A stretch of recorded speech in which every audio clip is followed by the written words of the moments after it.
All right, so this is Philosophy 176. The class is on death.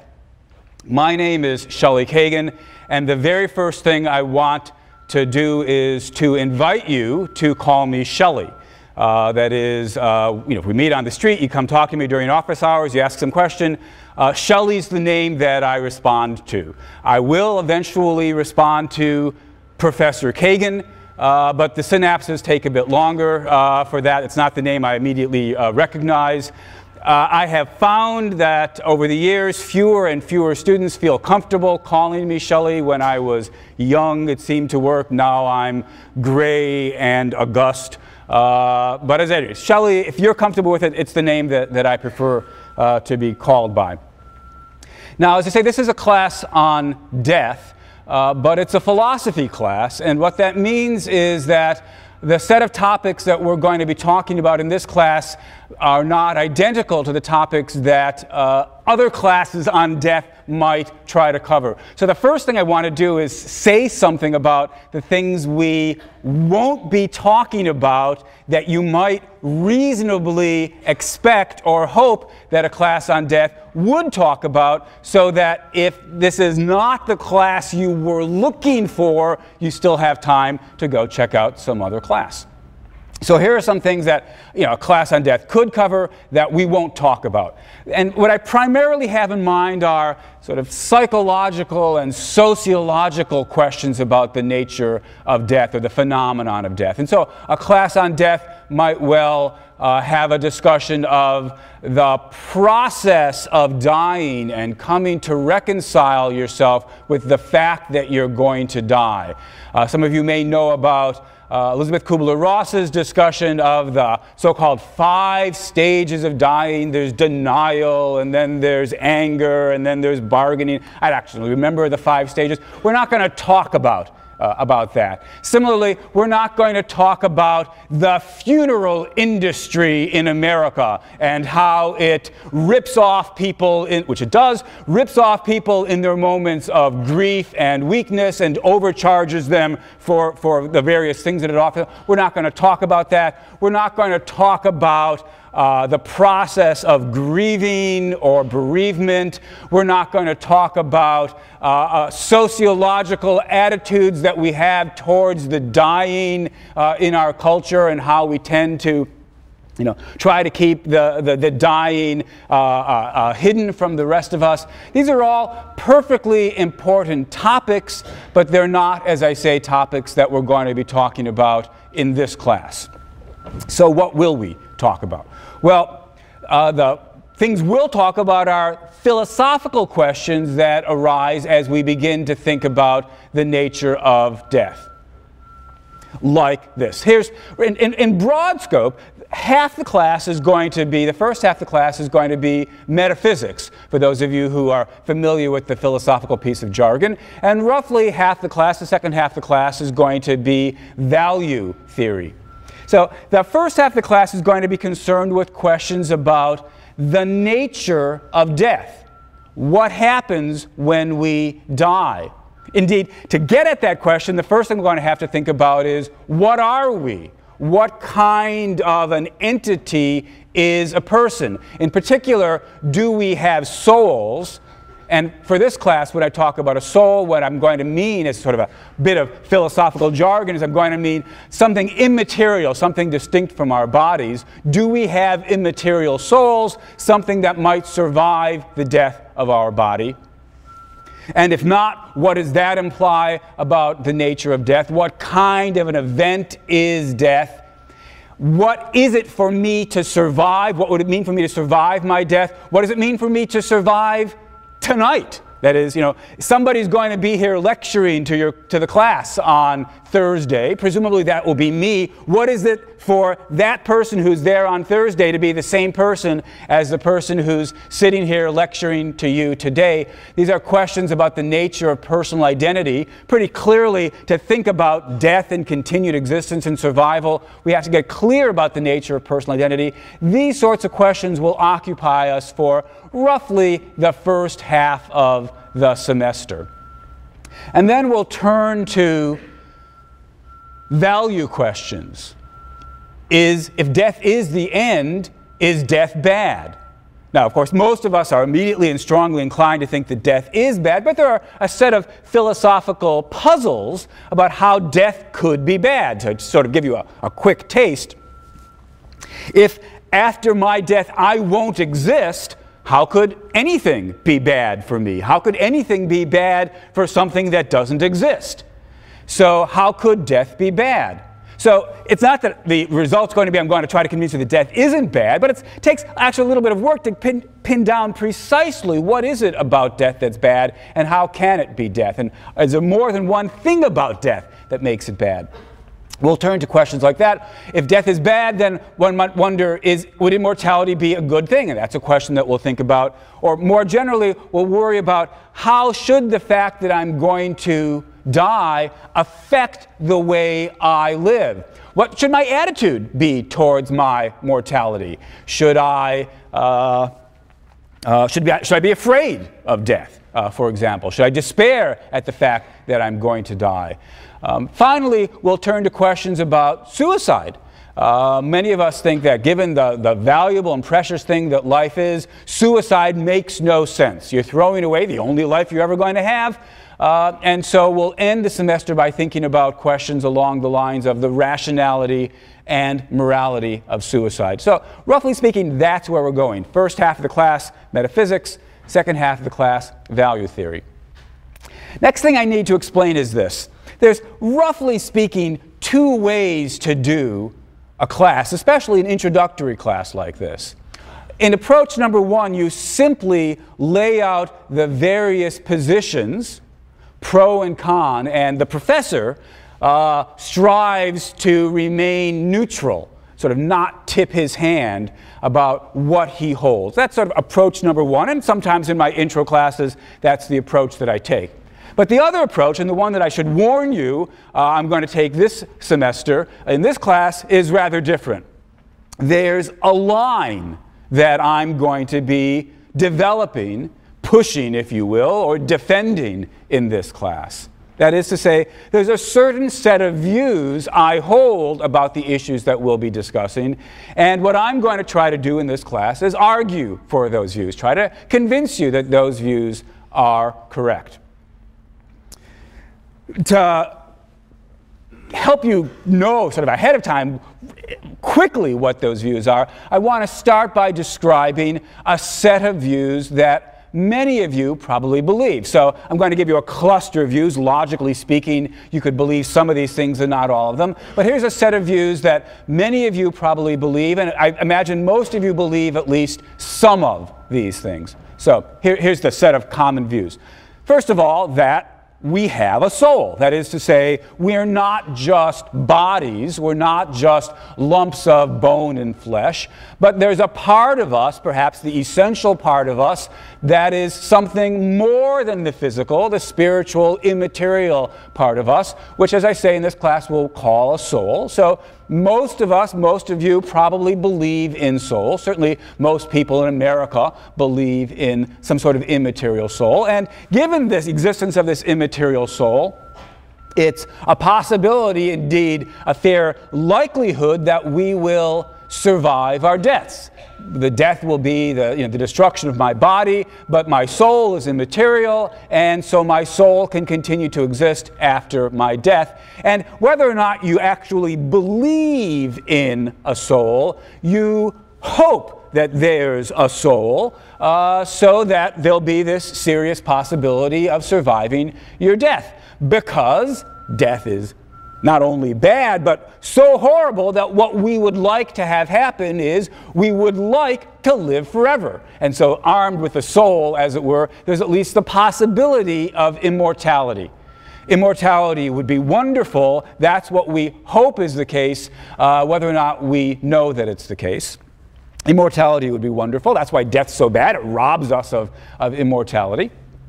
And if there is no soul, if death is the end, if there is no immortality, this is such an overwhelmingly bad thing that the obvious reaction, the natural reaction, the universal reaction is to face the prospect of death with fear and despair. And as I mentioned earlier, then death is so horrible and life is so wonderful that it could never make sense to throw it away. And so suicide is both immoral on the one hand and never makes sense. It's always irrational as well, in addition. All right, that, as I say, is, I think, a common set of views about the nature of death. And what I'm going to be doing, what I'm going to be arguing in this class is that that set of views is pretty much mistaken from beginning to end. And so I'm going to try to convince you that, there is no soul, immortality would not be a good thing, fear of death isn't actually an appropriate response to death, suicide under certain circumstances might be rationally, morally justified. As I say, the common picture is pretty much mistaken from start to end. That's at least my goal. That's my aim. That's what I'm going to be doing. Now, since of course I believe the views I believe in, I hope at the end of the semester you'll agree with me because I think they're true and I hope you'll end up believing the truth. But I should say that the crucial point isn't for you to agree with me. The crucial point is for you to think for yourself. And so what I'm really doing is inviting you to take a good, cold, hard look at death and to face it and think about it in a way that most of us don't do. If you, at the end of the semester, haven't agreed with me about this particular claim or that particular claim, so be it. I'll be content, I won't be completely content, but I'll be at least largely content as long as you've really thought through the arguments on each side of these various issues. Carrie, maybe this would be a good time for you to pass around the syllabus. All right, next introductory remark. A lot of today's talk is going to be devoted to business. I'll get to, if time permits, some philosophy at the end. I want to make you one more remark about what I'll be doing in terms of this class. This class, as I say, is a philosophy class. We'll basically be sitting here thinking about what we can know or make sense of with regard to death using our reasoning capacities. We'll be trying to think about death from a rational standpoint. One kind of evidence or one kind of argument that we won't be making use of here is appeal to religious authority. So some of you may believe in, for example, the existence of an afterlife. You may believe you're going to survive your death. You may believe in immortality because that's what your church teaches you. And that's fine. It's not my purpose or intention here to try to argue you out of your religious beliefs or to argue against your religious beliefs. All I'm going to ask is that we not appeal to such religious arguments, appeal to revelation or the authority of the Bible or what have you, in the course of this argument, in the course of this class. If you want to, you could think of this class as one big hypothetical. What conclusions would we come to about the nature of death if we had to think about it from a secular perspective, making use of only our own reasoning as opposed to whatever answers we might be given by divine revealed authority? Those of you who believe in divine revealed authority, that's a debate for another day. It's not a debate that we're going to be engaged in here in this semester. And similarly, although I'm not going to ask you in your discussion sections to hide your religious views, you'll be asked, in the course of defending them, to give reasons that would make sense to all of us. All right. That's by way of sort of where the class is going. Let me now turn to some discussion about the requirements of the class, grades, and so forth and so on. The syllabus is going around the class. Almost all of you have it at this point. The syllabus doesn't really say a whole lot. I've already given you an overview of what topics we'll be going to. The crucial point about the syllabus is that it indicates what reading you need to have done for any given week.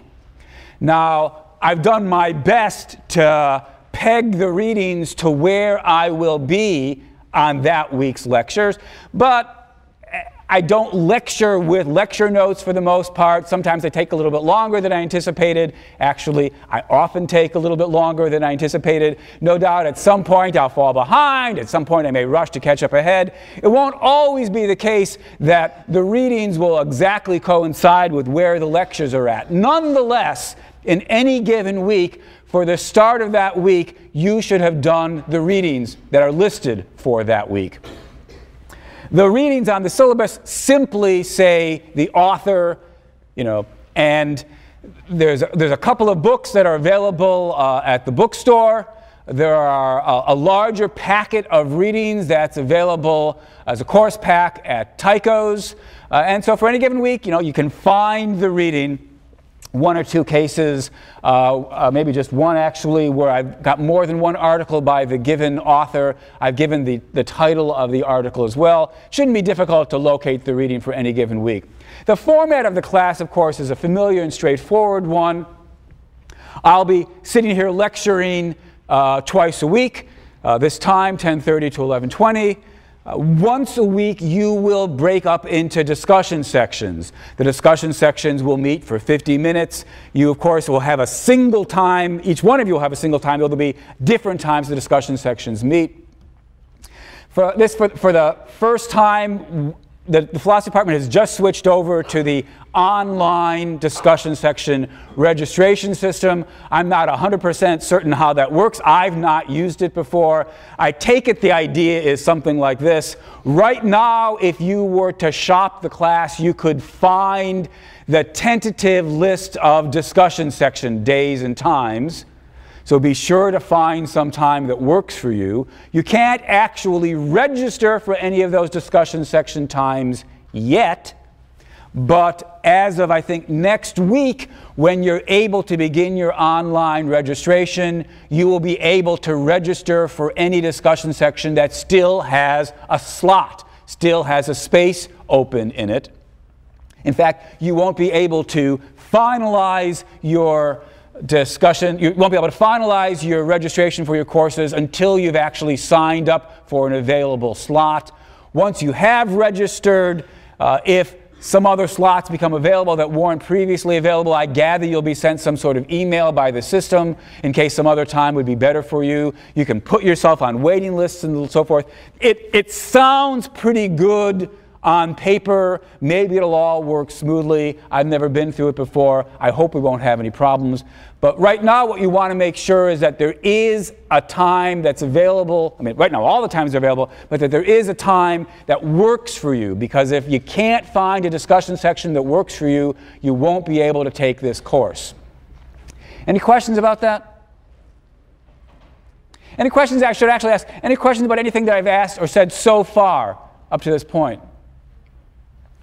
Let me make a remark about questions, which is, today's mostly business. Hopefully it'll be fairly straightforward. But both today and throughout the entire semester, as I'm lecturing, I want to invite you to jump in with questions. Well, jump in is a bit of an exaggeration. I don't want you to just start talking, but raise your hand. If I'm saying something that you don't understand, the chances are pretty good that there's 25 or 50 other students in the class who don't understand it either. I'm just not being clear. And so I want to welcome you. I really want to invite you whenever you've got some reactions to the things that I'm saying. Shelley, raise your hand. I'll call on you, say, Shelley, I didn't really understand what you were saying about the soul. Could you please explain that again? Or for that matter, if you've got some quick reactions or thoughts or responses to the arguments that I'm laying out and you want to share them with the class as a whole,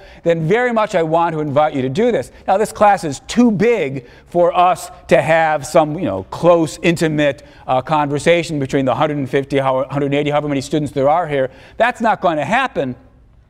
But, the chance for detailed discussion in the discussion section, I mean, that's where that should happen. But still, there is a chance for, brief reactions and definitely a chance for questions, and I very much want to invite you to do that. So if at any point you've got something you want to ask about or some two bits you want to add, raise your hand, wiggle it around, make sure I see you. I may want to finish the particular point that I'm making, but I'll try to come back to you, and I'll then, raise your question. And if I remember, at least, I will repeat the question out loud so that everybody can hear it. I also want to say that I will try to have the practice of, after class ends, if you want to continue the discussion, you have some questions that occurred to you towards the end, we didn't have a chance to share them with the class as a whole, I will, on a normal day, meet outside and continue to talk with however many of you want to do that until you're done. I just love talking about this stuff, so I welcome you to come to my office hours. I invite you to ask questions in class, or if you prefer, after class as well. And again, any questions about any of that? Yeah?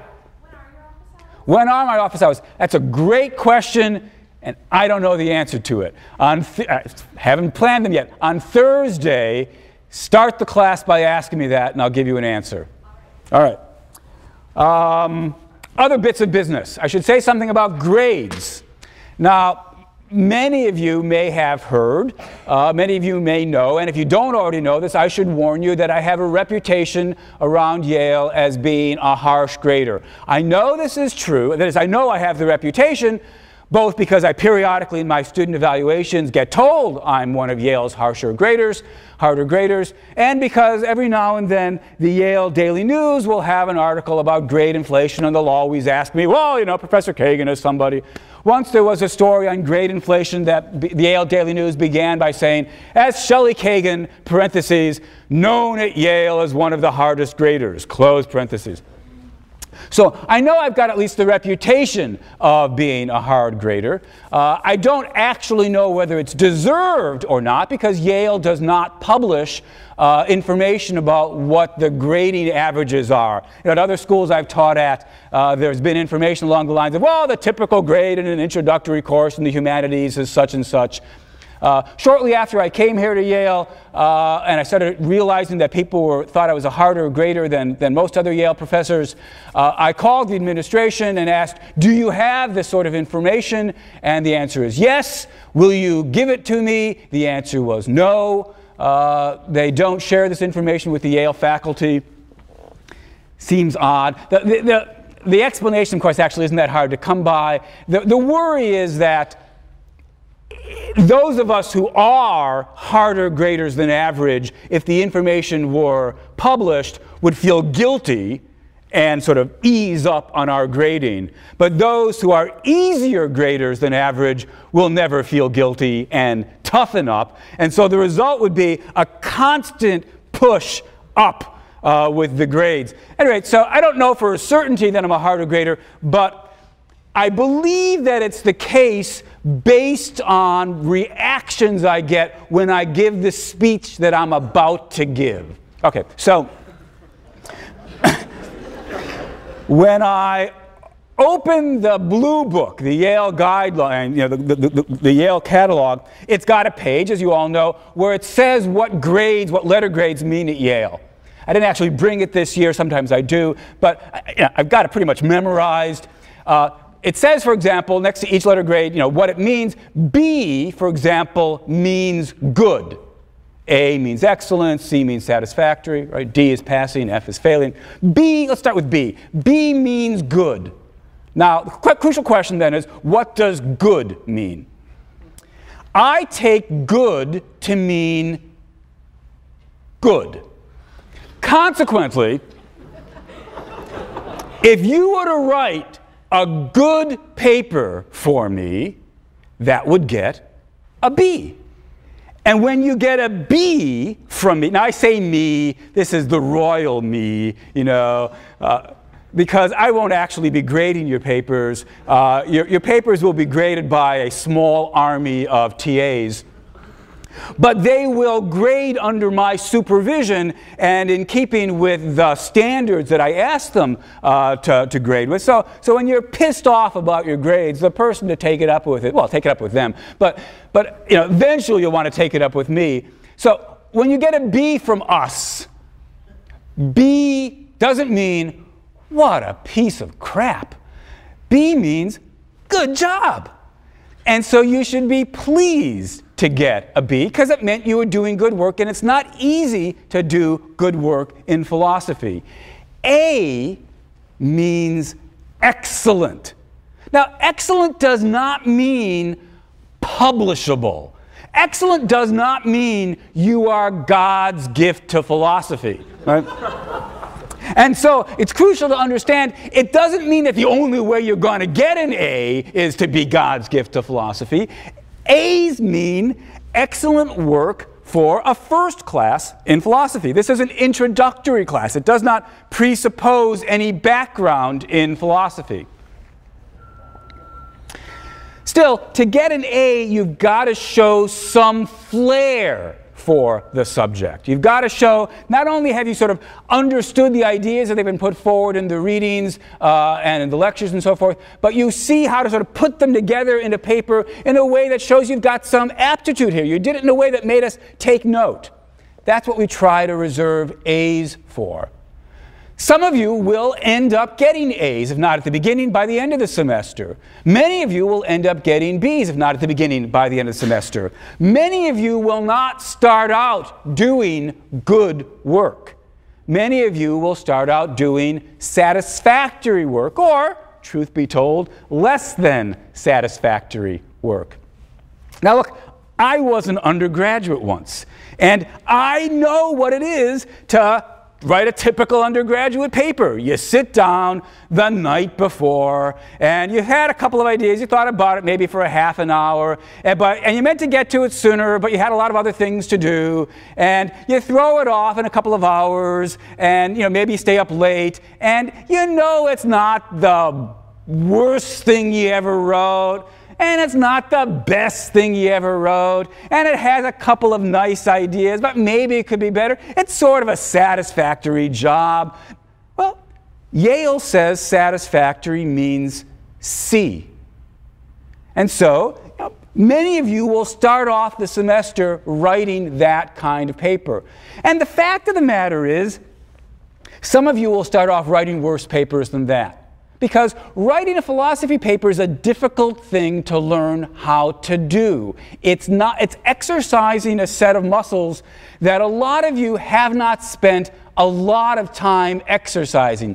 Now, it's not as though you haven't spent any time doing it. I mean, you've had bull sessions, right, with your high school friends or in your college dorm or what have you, but you haven't done it with the kind of discipline and rigor that we're looking for here. And so, like anything else, it's a skill that gets better with practice. But what that means, of course, is you won't do as well at the beginning as you're likely to be doing toward the end. Some of you, unfortunately, won't do very good jobs at the beginning, and my TAs, I'll encourage them to be prepared to give, D's if the vices of the paper significantly outweigh the virtues. That's a D. If the vices very significantly outweigh whatever virtues there are, that's some kind of an F. So the fact of the matter is, many of you in your initial papers will get lower grades than you've probably ever gotten before in your life. Wanted to warn you about that. Now, I say this not so much to depress the hell out of you, but A, partly to warn you, and B, to make it clear that I believe that it's a skill. Writing a good philosophy paper is a skill, and you can get better at it. And consequently, most of you will get better at it. And so let me make the following remark. Look, officially, each paper, you have 3 5-page papers, each paper is worth 25% of your grade. Officially. But the remaining 25% is discussion section. I'll get to that in a minute. Officially, 25% of your grade for each of the 3 papers. But if over the course of the semester you get better, then we will give, at the end of the semester, when we're figuring out your semester grade, we'll give the later, stronger papers more than their official weight. For many of you, the first paper will be clearly the worst paper you write. And then we'll just throw that grade away. Give greater weight to the second and third paper. If the third paper is stronger still, we'll give even more weight to the third paper. There's no formula here. A great deal depends on the overall pattern, what your TA tells me about how you've done over the course of the semester. But this policy of giving greater weight if you show improvement is something that most of you will benefit from. And so if you end up not doing well, the moral of the story is not to go running off and dropping the class, but to figure out what you did right, what you didn't do right, how to make the second paper better, and then the third paper stronger again. And if you do show improvement, that will very significantly influence and emerge in terms of the impact it has on your overall semester grade. Because of this policy, I don't actually know when all is said and done, whether at the end of the semester I'm any harder, whether I depart from the average or not. Let me quickly mention, here's a fairly typical grade distribution for the overall grades of this at the end of the semester. Roughly 25% of you are likely to end up with some kind of an A at the end of the semester. 55% of you or so are likely to end up with some kind of a B. 25% of you might end up with some sort of a C. Sometimes there's a couple of percent that end up worse than that.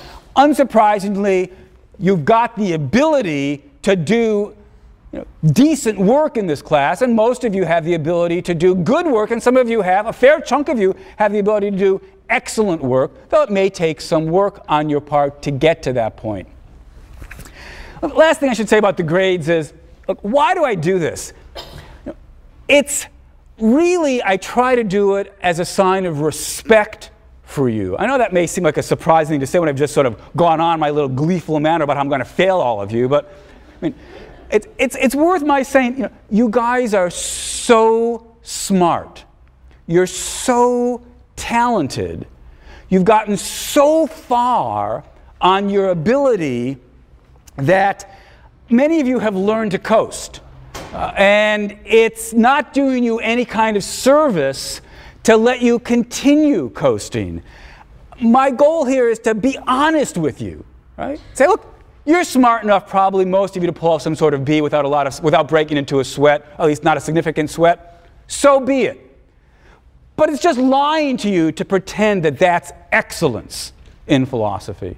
And so what I want to do in this class is be honest with you and tell you, you've really done work here to be extraordinarily proud of yourself, versus, yeah, you've done something okay, or, look, you've done good work. Admittedly, it's not great, but you've done good work.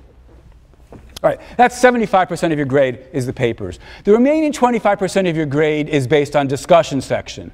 Now, that's a lot of your grade to turn on discussion section, and so the first thing I need to tell you is, I really mean it. If you blow off discussion section, your grade will suffer. So it's worth knowing in a general way, what do you need to do to earn a good grade in discussion section? And here the answer is, perhaps the obvious one, you need to participate. You need to come to discussion sections having thought about the lectures, having done the readings, having thought about the questions that they raise, and you need to come to discussion section then prepared to discuss this week's set of issues. You need to listen to what your classmates are saying and say why you disagree with them. And not just that you disagree with them, but to raise an objection. Or why you agree with them. And when somebody else then attacks them and say, look, I think that what John was saying was a good point, and here's how I think he should have defended his position, or what have you. You need to engage in philosophical discussion. If you're not participating in discussion section, you're not doing what the section is there for. Philosophers love to talk, and we love to argue, and the way to get better at thinking about philosophy is by talking about philosophy. And so I'm putting my money where my mouth is. I'm saying, look, yeah, that's an important part of the class, so important that it's going to be worth 25% of your grade. Again, it doesn't mean, this is slightly different from the papers, it doesn't mean that you've got to be brilliant philosophically to get an A. Rather, you've got to be a wonderful class citizen to get an A for discussion sections. And so, as I put it, in fact, I think I put it this way in the syllabus, sort of participation, and here I mean sort of, respectful participation, not hogging the limelight, but Participation can improve your grade, but it won't lower your grade. Non-participation, or not being there, that will lower your participation grade. Again, any questions about any of that? All right, so I'm sorry to have this sort of the long gloom and doom, but it seems that it's only fair to sort of let you know what you're getting into. One other remark about the discussion sections. The way I think of it is like the conversation hour for your foreign language class. How many of you have had a philosophy class before? Look, thanks. Maybe 15% of you, maybe 20% of you. Most of you have not. Right? That's pretty normal, right? Don't go into discussion section thinking, oh, I can't talk, I don't have any background in philosophy, I've never done this sort of thing before. That's true for most of you. The way you get better is by talking philosophy. All right. Next remark. I guess this is sort of just one last connection with regard to grades. This is an intro philosophy class. The crucial point about intro is it means first class in philosophy, doesn't presuppose any background in philosophy, doesn't necessarily mean easy. Some of this material for some of you is going to be very, very difficult. And although the number of pages that you'll have to read are not, there's not a lot, probably in a typical week 50 pages, maybe less. It's, for many of you, you got to find it dense material. And although, I don't really have the fantasy that many of you will read this stuff twice, if you had the time to do it, that would be a wonderful thing to do. Philosophy is hard stuff to read. Other remark about this being an intro class is that it's introductory in that the issues that we're talking about are a kind of first run-through. Every single thing that we discuss here could be pursued at greater depth. So, for example, we'll spend whatever it is, maybe a week and a half talking about the nature of personal identity, 2 weeks, but one could easily spend an entire semester thinking about that question alone. So don't come away thinking that whatever it is that we've talked about here in lecture is the last word on the subject. Rather, it's something more like first words. Actually, one other word about the readings and the lectures. With one exception, I won't be spending very much time talking about the readings. The exception is Plato, where I'll spend a lecture, maybe 2 lectures, trying to reconstruct Plato's central arguments.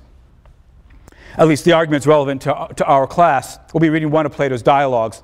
But for the most part, although I'll occasionally, periodically refer to the readings, I won't spend a lot of time talking about the views in the readings.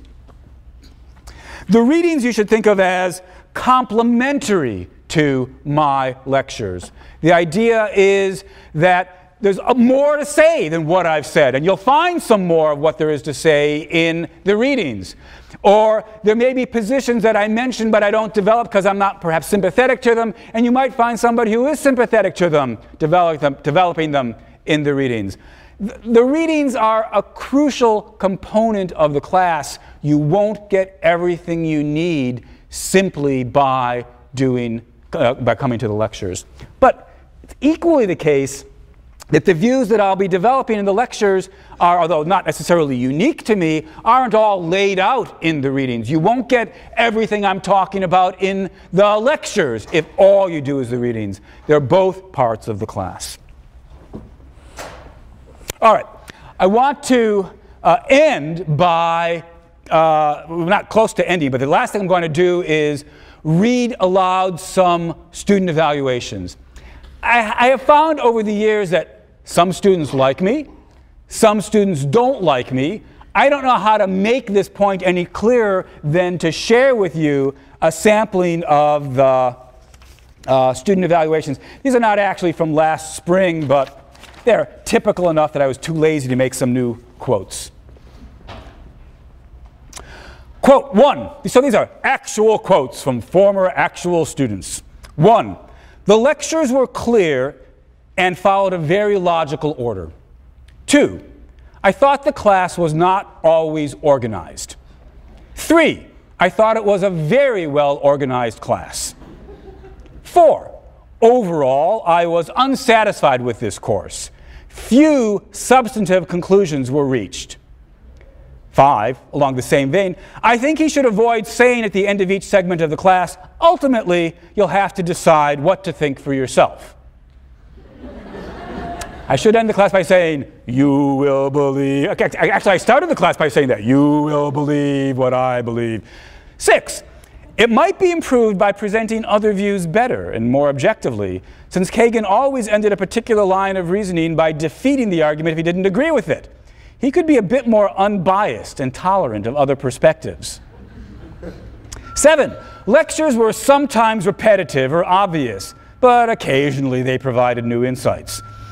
8, I know that some felt the pace of the arguments was a little slow, but I felt that this was generally necessary, not only for the unphilosophy-savvy population, but also to cover all points.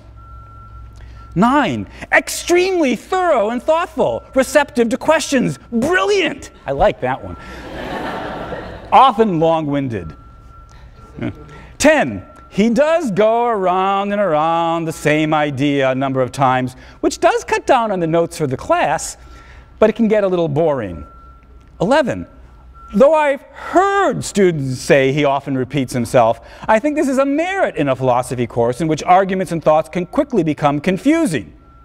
12, Shelley Kagan is a fabulous, resourceful, utterly convincing lecturer. 13, he would work through arguments right in front of this one actually, I like this one because I think this is what I at least aim to be. Inside my head, here's what I'm doing. 13, he would work through arguments right in front of us, which then helped me work through them on my own. 14, Shelley is an incredibly dynamic lecturer. 15, he's just in his own world, babbling on and on. I'd zone out with regularity. 16, I have to say that Shelley Kagan is probably the best lecturer I had in my 4 years at Yale. 17, he's the type of teacher you either love or hate. Now that's pretty clearly true. I wish there were some easy litmus test that I could just give you so you'd know which of you would be making a mistake taking this class. I don't know how to give it to you. Next topic, grades. 1, he tried to intimidate us too much with his promise of impossible grading so that everyone took the class credit D-fail, when we all probably ended up with A's or B's because grading was not hard. 2, I recommend it, but only credit D-fail. Professor Kagan is harsh with grading. 3, when Shelley says he's the harshest grader on campus, he isn't lying. I was consistently surprised by how poorly I did on papers. The standards in this class are just different from all other classes. 4, Kagan's reputation as a harsh grader is unfounded. If you put in the effort, the grade will reflect that. So that settles the question, am I a harsh grader or not? Now, as you know, the last question for the evaluations is, should you take the class or not? Would you recommend it to somebody else? 1, I believe this class is one of the most mind-opening experiences of my life. 2, no, it's a waste of a course. 3, it gets kind of depressing at times, but I suppose that's due to the nature of the subject. 4, this course stands out as one of the more unique and stimulating courses I've taken at Yale. 5, excellent class. It made me think about life and death in a new way. What more can you ask for from a class? 6, I would not recommend it. The class just seemed to be a platform for Kagan to throw out random ideas, and the students were never required to engage in any thought. Well, that clears that up. Let me end with actually just a couple of other quick remarks. 1, these are some of my all-time favorites from previous years. 1, not doing the reading didn't hurt me at all. Now, of course, these are anonymous comments. I don't know who wrote this comment, but I do know this. Whoever wrote this remark is an idiot. Whoever wrote this remark seems to be under the impression that the point of being at Yale is to spend $40,000 a year of your parents' money and get away with learning as little as possible. Well, for those of you who want to try it, you probably could pass this class and maybe even get an okay grade without doing the readings. There's no final exam. But still, it's crucial to understand doing the readings is an important part of learning what this course has to offer. Different quote. Kagan is a self-righteous little man. Now, I got to tell you, that bit about being little, that really hurts. Another one. Great course, wonderful professor, fascinating subjects. It's the deepest thinking I've done in my life. Final quote, this class taught me how to think more than any other at Yale. I don't know whether I pull it off. Pretty obviously, for a number of students, I don't manage to pull it off, but that's at least what my aim is. I'm trying to help you think. I welcome you, and I hope you'll be back on Thursday.